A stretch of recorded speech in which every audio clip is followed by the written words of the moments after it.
श्रियकान्ताय कल्याणनिधये निधयेतिनाम् श्रीवेङ्कटनिवासाय श्रीनिवासाय मङ्गलम्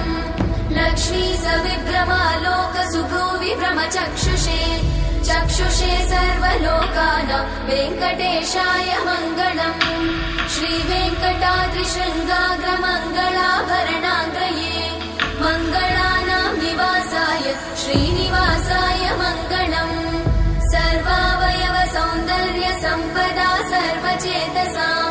सदा सम्मोहनायास्तु वेङ्कटेशाय मङ्गलम्